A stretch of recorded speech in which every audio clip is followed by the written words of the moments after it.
the really great stuff doesn't scale. Like, stop trying to scale it. You gotta make the stuff you love. Like, why are you creating something that you're not into? Somebody said to us that it didn't feel like a conference, it felt like a show. We're done with random acts of AI. So I think sometimes people are using the word AI, like we need to get AI implemented. And it's like, well, what the hell does it do? Where does it fit in the workflow? The mindset that I want people to have is this jobs to do. What are you orchestrating? What are you productizing? What are you building? And AI is a piece of that. But I don't want you to be like, ooh, I did this cool AI email. If it's slop, we're all gonna reject it really quickly. Even good slop. Even if I watch a really cool video, the moment I realize it's AI, I'm Xing out. By the way, Jen's background, really artistic, really Brooklyn-y. Thank you. I love it. Yeah.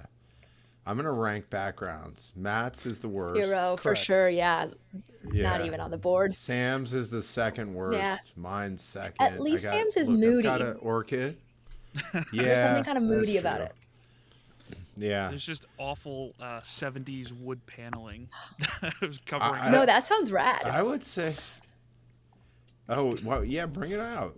What's the matter with you? Yeah, well, you got a filter on there? Come on. Jesus Christ. No, I've got a big sheet up. Put a sheet up over your paneling. Oh. Paneling is cool now. If I could wood panel my house, I would.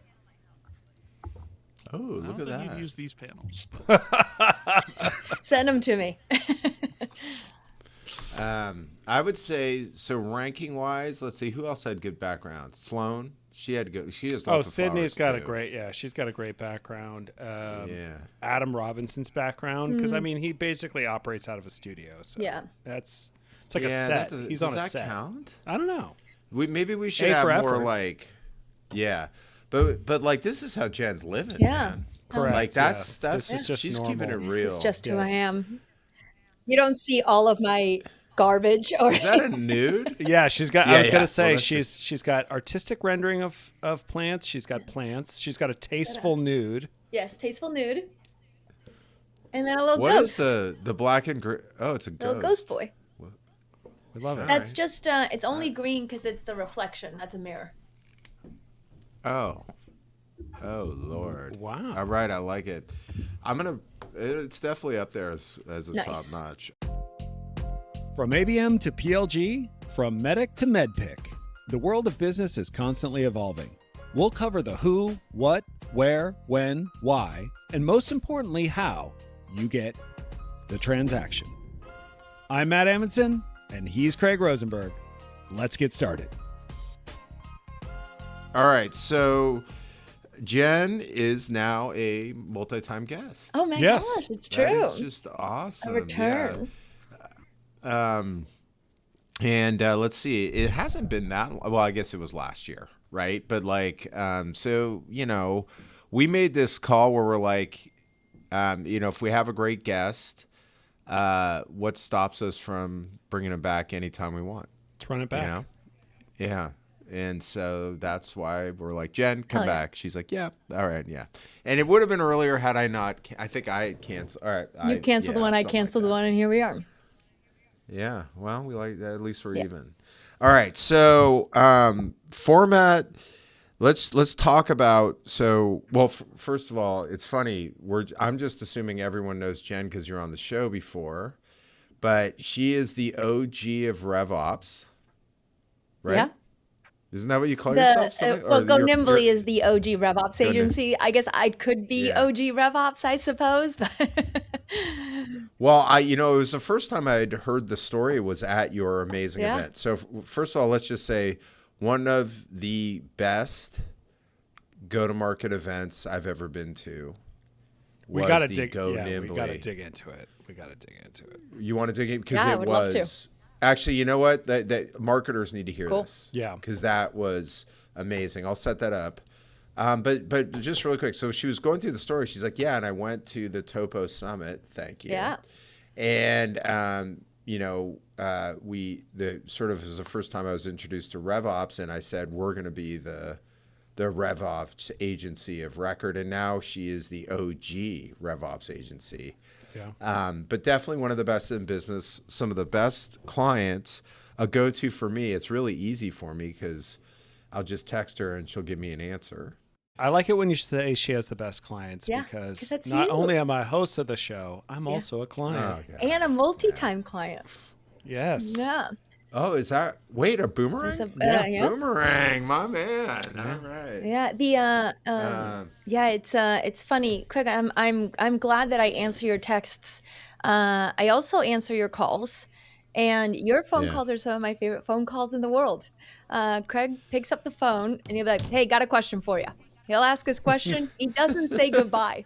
After he's had his question No, answered, What? he you're like, doesn't "All say. He right." doesn't say And then goodbye. you just hang up. It just ends. The conversation just You ends. It's know, hilarious. Very can we talk efficient. about that? That has been a problem for a long time I love Oh, it. with me. I And don't see it as a problem. I pulled my twins It's a aside and feature, said, not a "Look, bug. guys, I know you guys don't do phone much, but when you're done with a call, you have to tell us. Say goodbye. You could say later." And one of my sons, Pono, who's Matt knows him, and he says, "But Dad, you I don't." learned it from you, Dad. I learned it And by I was watching like, you. "Oh, man." 100%. That's Um, so funny. but definitely the one of the best in the business. We have to do with one of. We have lots of guests on the show, and then and content right now on LinkedIn Thank is you. amazing because you are also a comedian, and your partner is a comedian. Not an and official that's a comedian, but I good. appreciate that. Yeah, well, Yeah. that's okay. Anybody who can do anything remotely close gets points in my book. So let's talk. Let's actually lead. So normally, as you know, we do a story and then we do the 2 or 3 things that are working. But since we want to talk about the event, let's set that up. Especially because I said comedian. Yeah. So I'm going to start the conversation. So one is everyone wants to do events, and 70% of the people don't understand that you can't do the same event. It's the same thing with everything right now in marketing and sales. If you do what everyone else does, then it's all the same. And so Jen, and I talked to her throughout, like she was going, "I'm going to make this the coolest event." And by the way, potentially one of the coolest events in all of Thank B2B you. type stuff. And so let's lead with that. So Yeah, I Jen, love that. tell us, give us the whole lead up and all the things you thought about, and then what you put in place and what worked and what didn't work. Just it's amazing. We're breaking pattern here because it is a great topic. I love it. I would love to talk about that. I'm really passionate about it. I think if like points I would definitely hit, like we can talk about like inspiration and whatever. I have like a little point which is like, hey, the really great stuff doesn't scale. Like stop trying to scale it. So I think there's like a little bit there that I want to talk about because like there's a lot of stuff around RevFest that's scaled, but there's a lot of stuff that isn't. And then the other event that's really working for me, if we want to just talk about like an event motion, is our supper club. And it's getting copied now, which is like really annoying to me. I'm seeing it like pop up. But like that's another thing that doesn't scale but works really well for us. And we do ancillary events like webinars and stuff to like support those in-person ones. Those scale much better.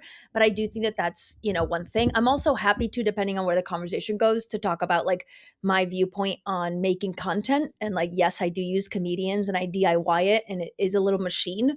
So any of that, I'm an open book, and it's also very fun. Like I'm having a lot of fun with like just marketing and events and content right now. You are amazing at it. So, well, tell us, you have the comedic background, but that was epic. So, and that made it fun. But like, could I do that? Could you Like, pull is off an this event? unique to you? Yes and no. What I think, because it's unique to me, it's why it's fun. This is something that my boyfriend, who's a stand-up comic, taught me. And I actually made a podcast like 3 years ago. This might feel like a roundabout way of answering you, but I think it's a good one. About 3 years ago, I made a podcast. I recorded 10 episodes. I owe apologies to those people that I had on the episodes because I never launched it. And the reason why is because it just felt like I was following someone else's formula. So I would have a guest. How are you? Tell me about your career. What's your hot take? And recommend me a book that all our listeners should read. And I remember, one, I wasn't enjoying doing it. And then two, I didn't want to listen to it. And I was having a conversation with my boyfriend, who's a stand-up comedian. And he's like, you got to make the stuff you love. Like, why are you creating something that you're not into? Like, what do you like? And that's when I was like, well, I like Jon Stewart and I like Tina Fey and I like, comedic news stories. And he's like, well, make that. Like, that's what you like. And that's how This Week in SaaS was born. And that's similar to the event. So like, can everybody pull off an event like mine? Well, my event is it was my passions. I had comedians on stage because I really love comedy and I have a huge network. And I had my friend do a podcast stage that was kind of unique because she has a podcast thing. And I had tattoos because I love tattoos. And I think if I had done all those same things, but it wasn't me and it wasn't passionate, I was just like some dude in a suit. Who was just like, I'd love to talk to you about pipeline, then it wouldn't have felt, the way that it felt. And so I do think people need to lean into their own, the things that they're passionate about. Lucky for me, I am my own target market. Like I've been an operator and I love RevOps and I love B2B tech.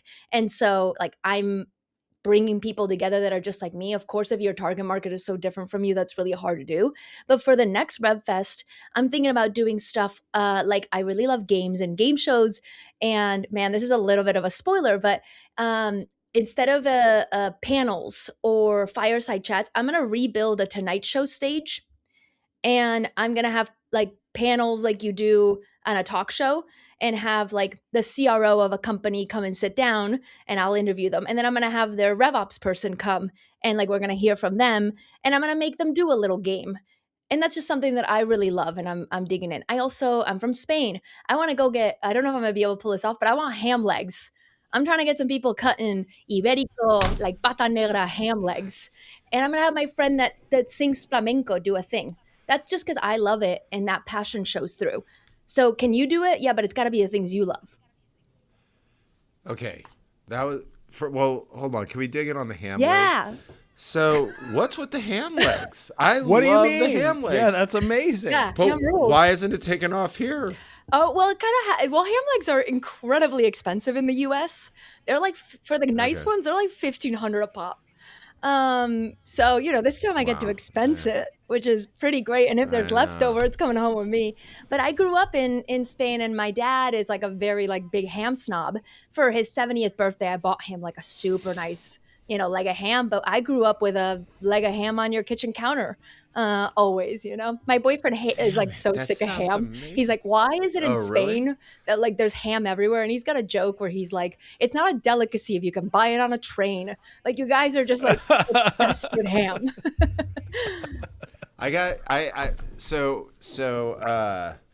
So first of all, I do love ham. Great. And in Spain, the ham leg and the Iberico. amount of different ham things that you would eat there were the greatest thing that's ever been invented. Agreed. Fun fact. Are you guys ready for this? A little Yes. spicy fun fact. Oh. Is that so when I left, at UCLA, I thought I was going to go into film. And so I would try to watch all this stuff. Then I moved to Spain after school. And then, so I tried to combine both. So I was like going to watch any sort of movies coming out of Spain. And one of the first ones that did was Jamón. Yeah. Did you ever watch that movie Yes. with Penelope Cruz and Javier Bardem? Right? I've seen it, yeah. Yeah. Yeah, it was hella sexy. And, Whoa.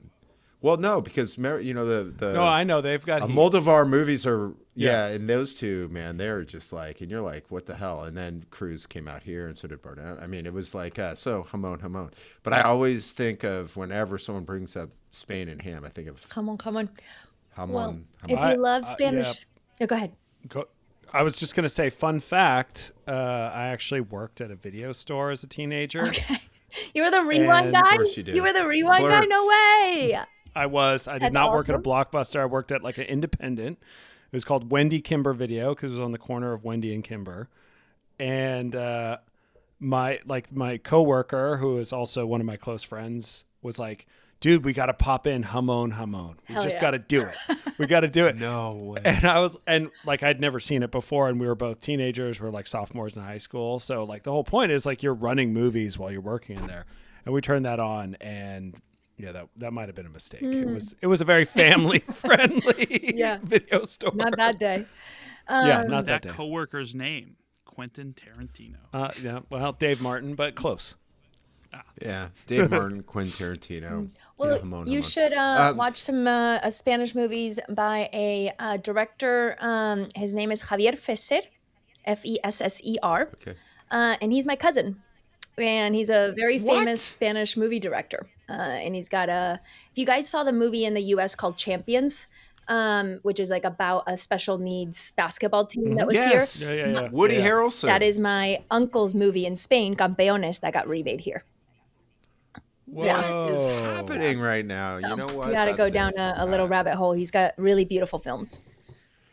Yeah, that is amazing. Okay, so I want to point out some other things I'd love you to comment on as I go through them. So one was what I called the content beatdown as part of your event. You guys were this was a production, and you treated it as such. And so you had Doug Landis. He was literally like in the movies, the theater director walking around, pointing his fingers and telling you were terrible. In his own way, because he's a low boy. You know what I mean? Nobody was mad at him. But you gave structure. So we did like a session where it was like, here's how you want to structure things. And then a pretty, I'd say, rigorous content production schedule for each speaker. And then you had to practice. That was one thing I think made for great content. Something I felt very proud of is that somebody said to us that it didn't feel like a conference, it felt like a show. And I think that really encompassed like how we wanted it to feel. And the formula I think that worked was a couple of things.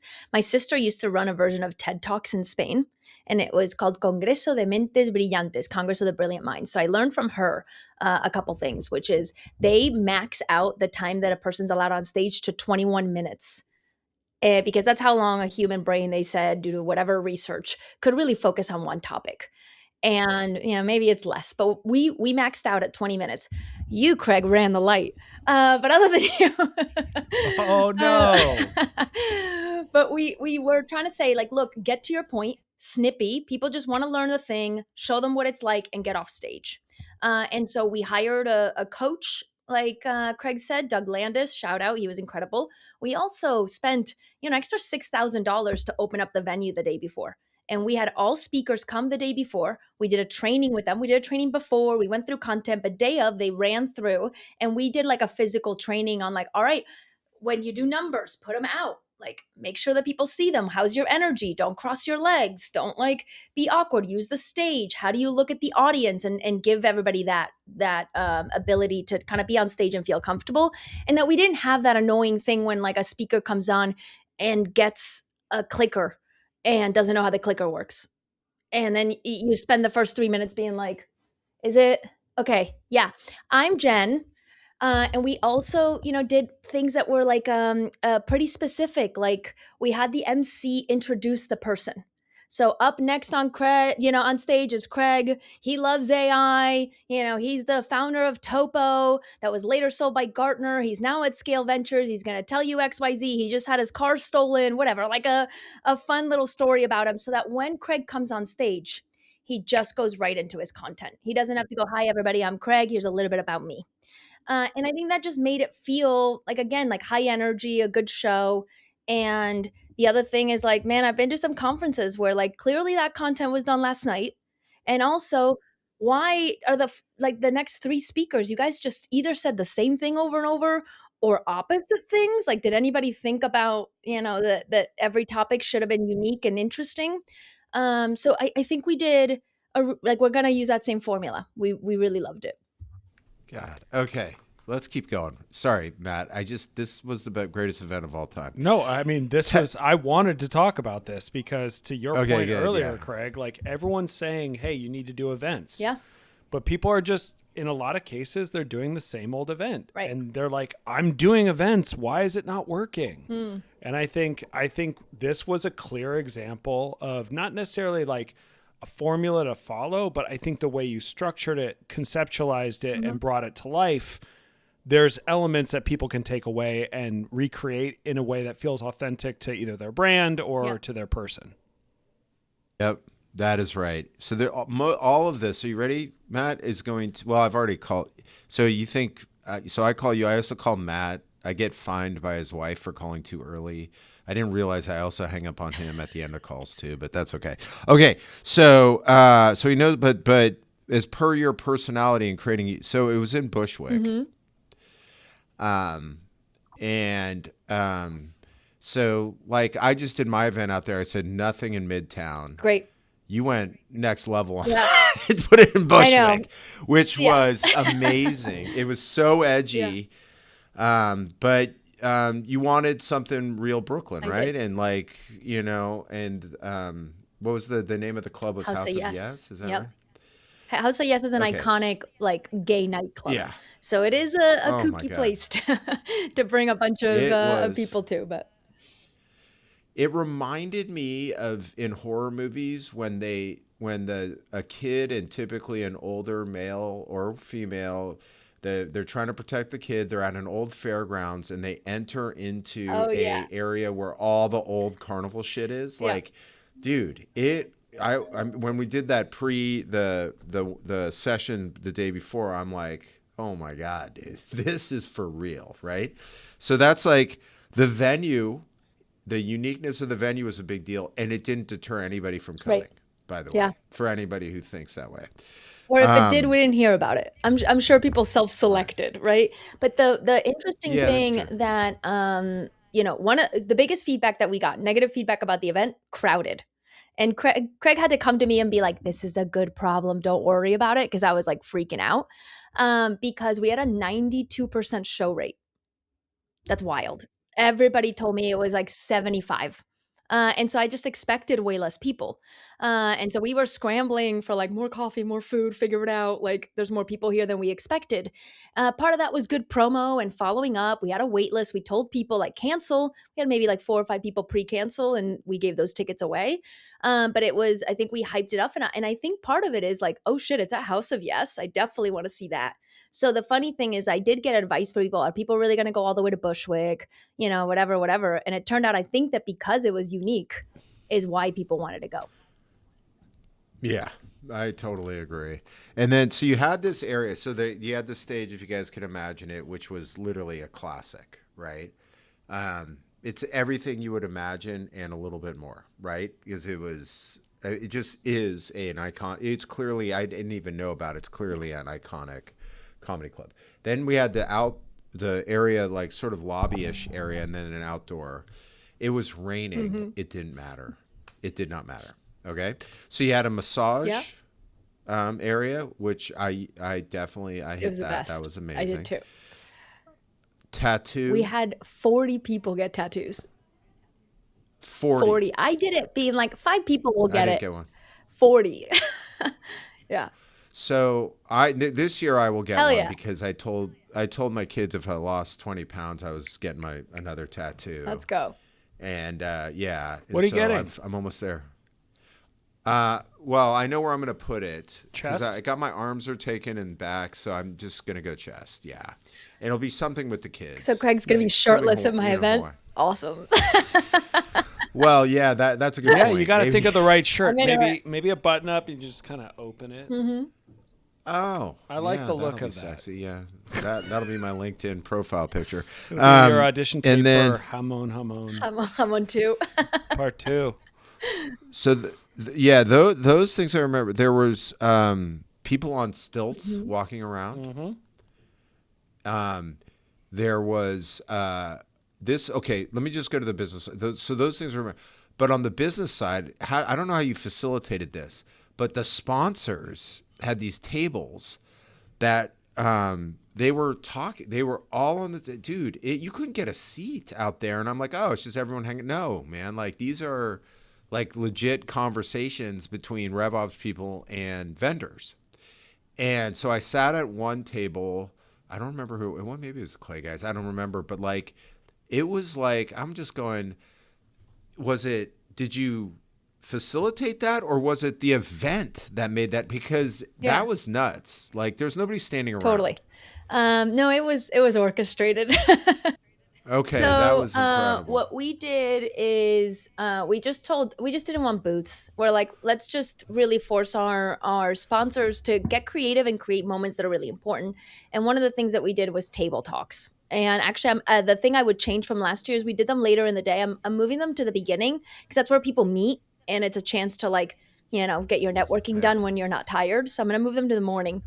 And we defined the topics, stuff that we knew people wanted. We collected, topics. And then, of course, our sponsors, our B2B tech sponsors that have, depth in those areas, we asked them to bring senior people, jersey match the people that are there. I don't want to see an AE managing a roundtable. Like, give me your director of RevOps. And they were able to sort of sit there and do it. And we also did trainings for all of them. They were all required to come to our table talk training. Yeah, it was a whole production. Way. And, how do you kick off? How do you make sure everybody's speaking? How do you make sure no one, and you are not coming with content, you're facilitating the conversation. Of course, you're going to have things to say because it's your topic of expertise. And we also had a Go Nimbly note taker that was there. And then afterwards sent the follow-up to everybody with everybody's LinkedIn, encouraged them to connect afterwards. And of course, the sponsor is in that thread if they so wanted to follow up with anybody. And so that was like a big sponsor. Like, the sponsor gets a lot of value for that, but the attendees don't feel like they're going to a booth. What can I say? Best event out there. Yeah. All right. So, Matt, any other things you want to dig in on, or shall we start the show? No, that was amazing. We were having the show. No, it is. It was great. That was yeah. worth every penny. I mean, I think the first thing I told Jen after the show, and I wasn't there, was it has been a long time since I've seen something just sort of black out LinkedIn. And the show absolutely blacked out LinkedIn. Like, it was either coming from your team. It really, a little bit was coming from your team. Yeah. Quite honestly, most of it was coming from the attendees. Totally. And people just sort of fawning over the show, saying, hey, that was unlike anything that I've ever been to. I loved it. I learned a ton. Why aren't all events like this? When is the next one? I'm signing up for this for next year. Like, it was, you don't see stuff like that. Right. I mean, like, we have sort of like our traditional shows that happen once a year. And I think in a lot of cases, people sort of begrudgingly drag themselves out to them because it's where they make their business or where they make a huge portion of their pipeline for the year. It's been a long time since people have said, this is an event that I just have to be at, or this was an event that was truly different from anything that I've seen before. And I think it's important that we talk about those things, not just that it happened, that people loved it, but how did it come together? And it sounds like every single thing that you did was considered, which, like, that's amazing. It's amazing. Yeah. Well, I just learned about the table talk direction. That's incredible. I'm going to say this one last time, and then we got to move on to next year. That was an amazing event. You. That was an all-time. I still talk about it on the show quite a bit as well. Yeah. I use it as my reference. I just put on the Go-to-Market AI Summit. Now we went with a unique venue, but like, it was a lot. It had to be different. Yep. But I use that as my benchmark, and so that's pretty cool for your first one. Thank you. And the numbers were epic. So. Let's park that until you kill it next year. The show, we're going to fit it all in right now. So one is, did you come with any go-to-market storyline that you want to tell the audience? Knowing you, it'll be funny, but it could be anything. But just tell us a story about something in go-to-market that has a beginning, middle, and end that we can learn from. Or is just funny as shit. What do you got? I mean, I was gonna talk a little bit about RevFest, but with that prompt, interesting. The topic that I had in mind, I honestly forgot about the story piece. The topic that I had in mind was, like, basically the big idea being that we're done with random acts of AI, and it really is kind of an orchestration moment, and that we're seeing a lot of, like, just emphasis on that right now. Well, that's an amazing topic. Yeah. So let's go there. And then as you can weave in whatever you want if it comes to you. But this is an important topic. Go. Great. I actually learned this from the CMO of Gloat, and his name's Russ. And he's the one that talked to me and said random acts of AI. And it really floored me. I really kind of stopped in my tracks, and I was like, yeah, that's exactly what we're doing. We're seeing some successes. Like we talk about from your report, marketing is the biggest adopter of AI. Sure, they had a very real pain point, which is volume of content, but they're still doing it, in little moments, right? Like, okay, great. I have a blog post. Let me make 3 LinkedIn posts out of it. Cool. I used AI. But are you really an AI first company if that's what you're doing? Like, I don't know. It's akin to Googling things now. And so, like, there's stuff in every part of the funnel that's like that. Great pre-research for SDRs. That was a big play. It works. It's fantastic. Great. Now, how do you actually incorporate this into a real orchestrated process? And I think that's the year of 2026, and probably the theme of the conference that we're doing is all around, hey, how do you get to full orchestration? And we're seeing some customers start to have success here where they're saying, I have to move from this moment of experimentation and prototyping, and I got some cool things, to how do I roll it out to 200 SDRs? And how do I make this actually impactful? And this is not a dig. I think that the Vercel story that went viral is really interesting. If you guys kind of saw it on Lenny's podcast, etc., they went from 10 SDRs to 1 SDR, blah, blah, blah, blah, blah. I listened to it and it's cool. I'm seeing the same stuff, but it's not as innovative as, like, maybe innovative is not the right word. It's not as orchestrated as I want it to be, because what they did from 10 to 1 is inbound. They automated some inbound. So, like, lead comes through, it gets routed, we do the first touch, tries to book the meeting, and all those 10 SDRs, they didn't get fired. They're doing outbound, which is like what they should be doing. And so I'm just trying to really push the envelope right now, and work with really innovative customers to answer that question. Like, what parts of the process do we really now automate and own? And how different is this than a general mindset of automation that we should have been having all along? And we keep giving credit to AI. I don't think the credit is to AI. I think the credit about all this noise about efficiency is to money being expensive. That's when I started feeling it. Is when the pressure for profitability came through. We were already talking about downsizing teams and figuring out how to do things with less, and how do we do this with 3 SDRs, not 5. And so that pressure's been here, and AI is now a tool to help us do that. So, but to define orchestration in your terms, Ooh. what are you saying when you say that? For me, like, an orchestrated workflow is not the, like, feature specific. So I think sometimes people are using the word AI, like, we need to get AI implemented. And it's like, well, what the hell does it do? Where does it fit in the workflow? Is human intervention? Does it not need human intervention? Is it completely automated? And it has many pieces. Like, some of it could be just a query. Like, it doesn't have to all be AI. But if I think the top of funnel is pretty primed for AI. So if I think about Figma is one of our customers, a huge amount of inbound, right? Figma's going to win because Figma is an incredible product. Figma's going to keep winning.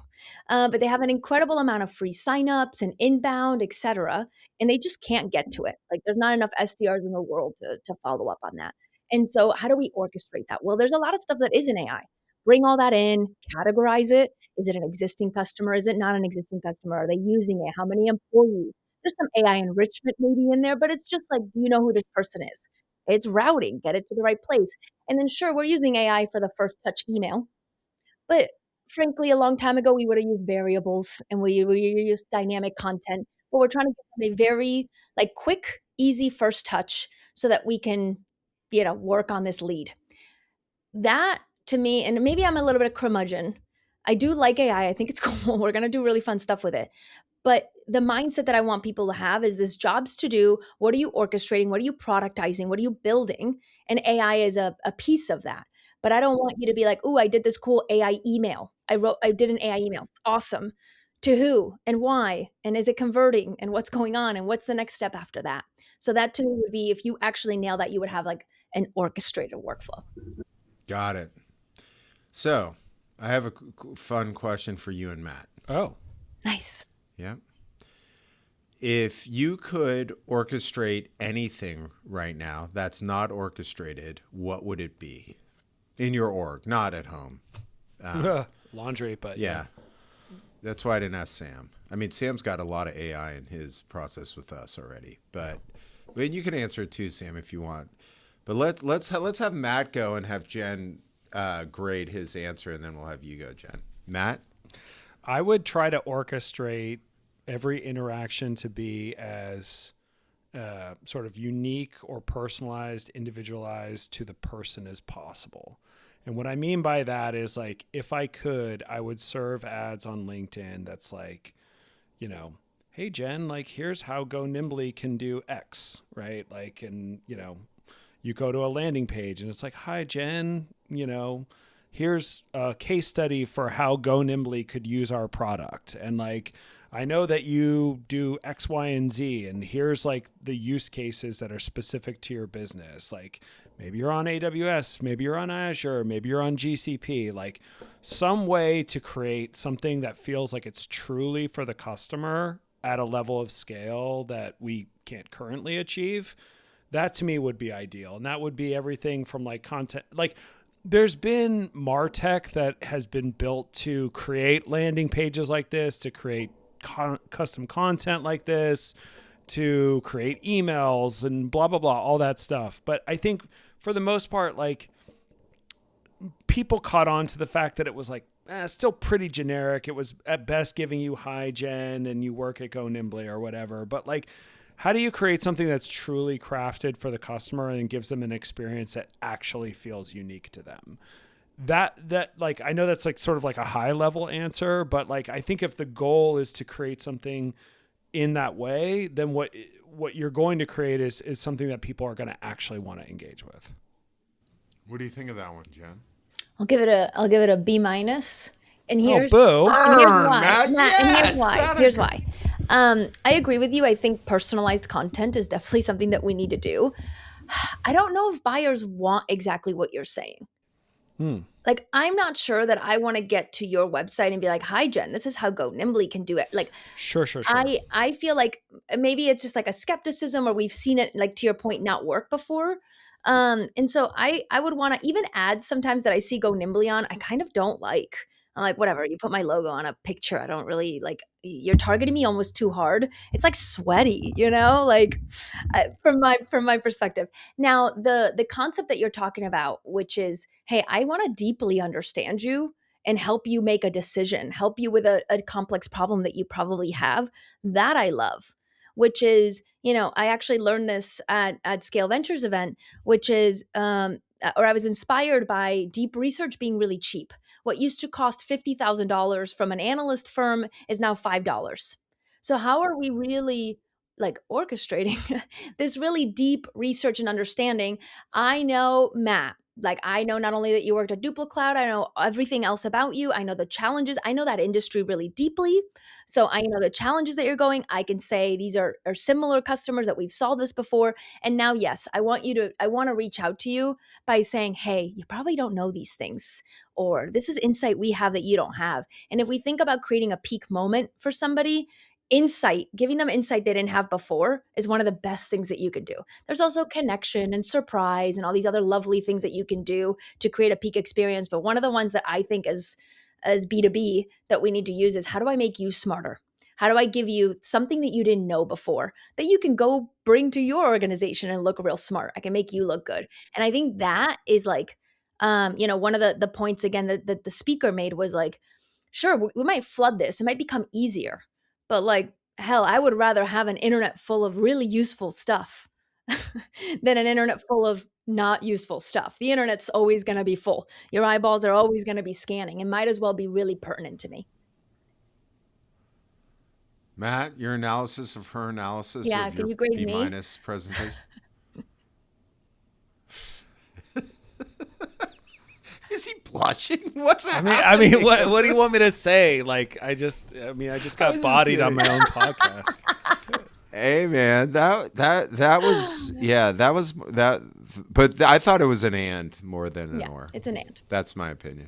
Yeah. It was an and. I mean, I think everything that Jen is saying is like what I failed to articulate, which is like, it's just how do you create an experience that feels truly unique and is actually valuable? And I think like we're all struggling to figure out at this point what is valuable and how do we create thought leadership that's compelling, and how do we bring that into a campaign holistically so someone's like, oh wow, I learned something that I didn't know before. Like that is, I mean, when we talk about, and we reference Gong quite a bit here, when we talk about the content that made them so compelling, you know, in the sort of the early days with Chris, it was that you could learn something, and then like it was that cool thing that you could then just tell someone. Totally. Yeah. Dude, did you know that if you curse on a sales, Mm-hmm. on like a sales call, you have a 30% Yep. increase in win rate? As Like, long as they cursed first. yeah, exactly. Like that's Yeah. cool. Yeah, Like that, very and cool. it's not just cool because it's like I now know something, but it's cool because it's a cool fact. Yeah. And I can You apply know? it. Yeah. Yeah. And that's I think is the thing that like is missing from, it's always been missing from B2B. And Yeah. one of the things that made Gong go like it went is like, yeah, you can learn something and then you're kind of like, well, I learned something great and I don't care. I don't know. Yeah. Like, it's also, they got to learn something that's meaningful Mm-hmm. and interesting and like something that they would like then go run and tell, hey, Craig, like, guess what? Like, have you ever heard about this? Not just like, oh, okay. Mm-hmm. Yeah.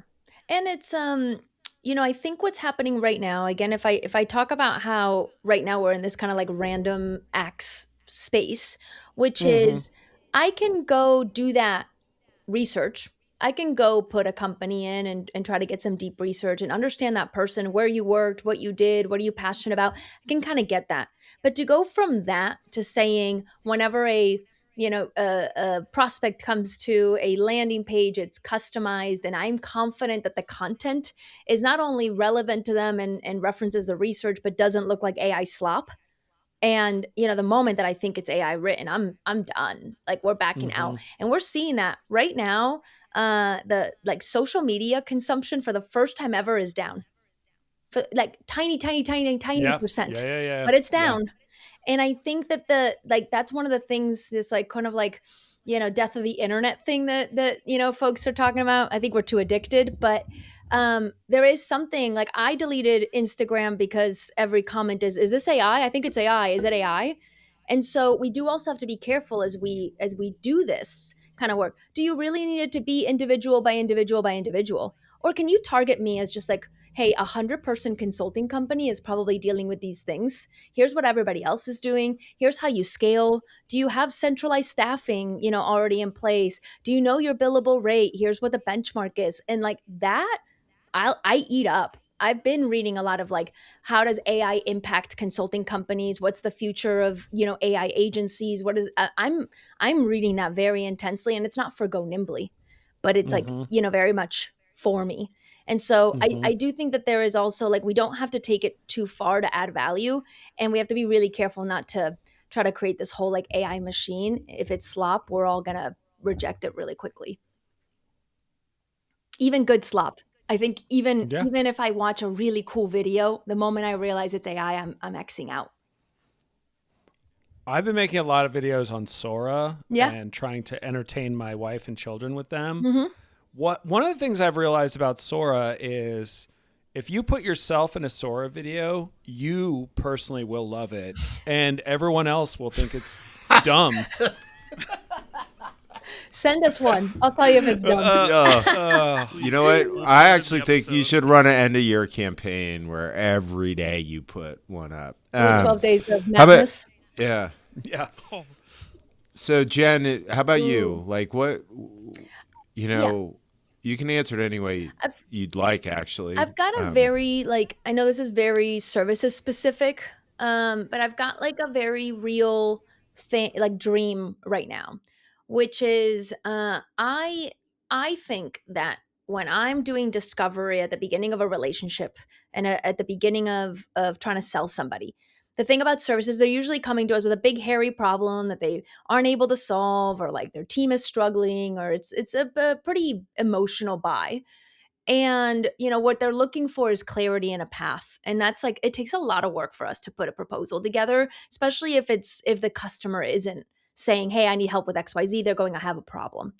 And we have call recordings, and we have our own database of work that we've done before. I have some cleanup to do there, but I would love to get to the point where I'm going, okay, I just finished all my discovery calls, and I do a bunch of deep research about the industry, and I go and I look at my database of projects that we typically do, and I get, the AI to do the first draft of my presentation. We're doing pieces of that again. And when it's really simple, like we do a lot of Gong implementations, for example, we have that. We create our kickoff deck and whatever, and it's fine. But in the case of somebody coming to me and saying, hey, my RevOps team is struggling. I have a bunch of gaps. Here they are. I need a team. Who do I need? I think I have enough information. I'm thinking I also want to put a step in there where I have the little robot ask me to just like talk. I actually don't like the bunch of questions that I have to type, but like, let me just give you a voice note of, I talked to the customer, they have problems with this. I think this will be relevant. These 5 projects, I would definitely do lead routing. They definitely need, AI, SDR, process to have a high velocity business, like give it everything and then let it like help me with the proposal. It's very manual right now.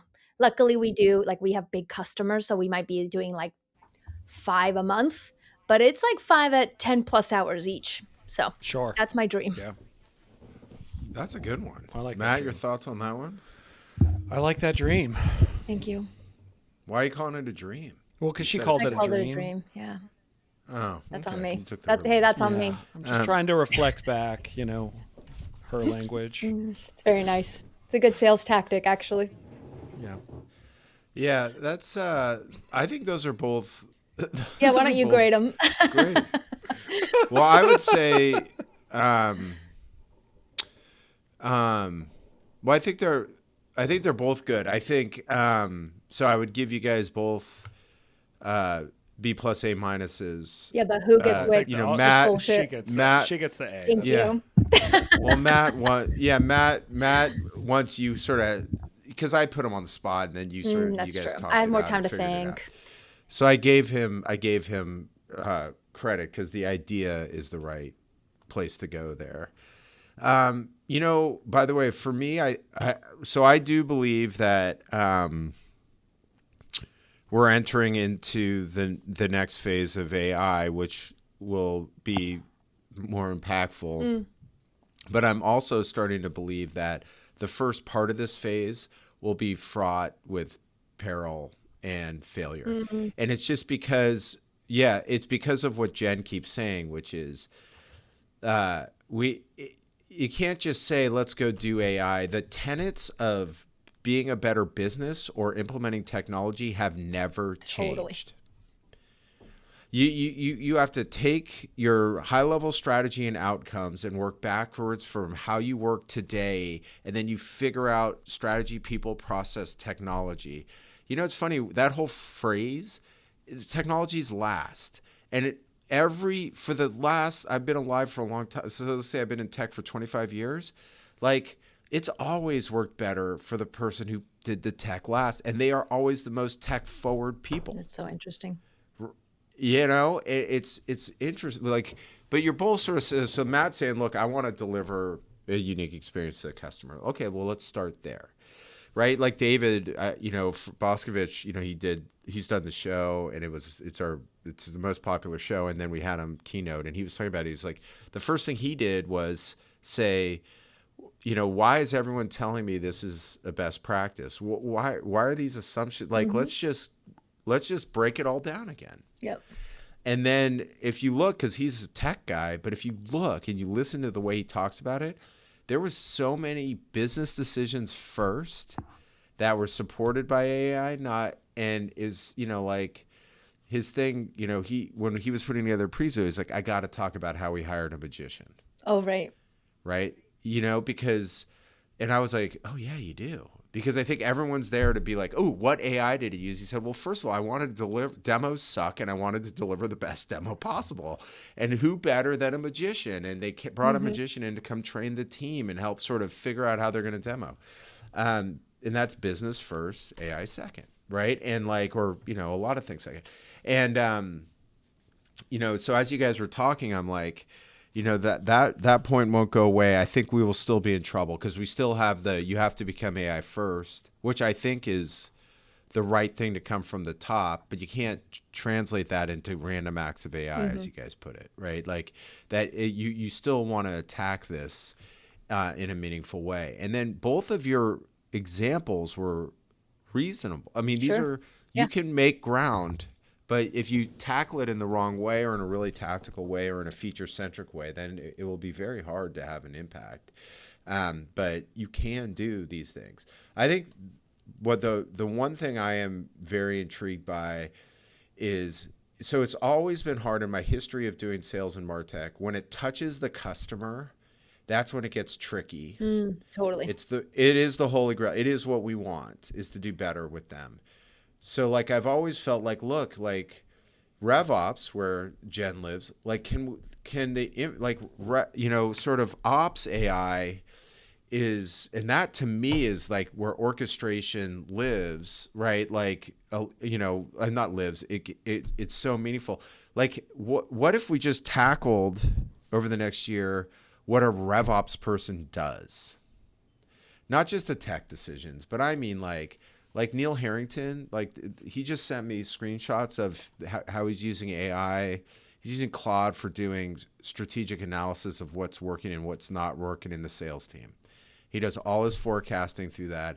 These are things that need to grab from multiple sources, right? To me, that's part of orchestrating.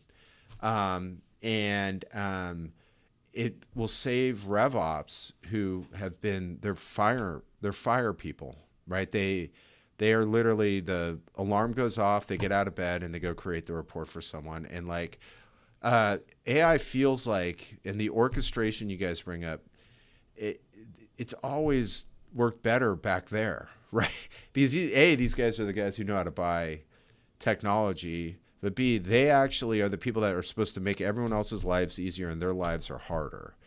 And so you would do this sort of, and I feel the same way from marketing. I do agree. Like, I think marketing got the bug. I just don't hear enough stories about how they're changing their workflows and orchestration with AI. I agree. Well, I think that I think the best examples of like successful AI companies and deployments are one where you're using AI not necessarily for like creative, but you're using AI to cut out manual work or repetitive tasks, right? So like, you talk about RevOps and like, hey, I need a report that looks like this because a board member just asked me for it, blah, blah, blah, blah. Like that should be a place where AI can just spin it up, right? And like, nobody needs to lose a year off the end of their life, like panicking to try to pull something together from various disparate sources. Like that is, to me, like, we both, Jen and I, talked about like, hey, this is stuff that would impact our business or the way we work. Like it's great, but like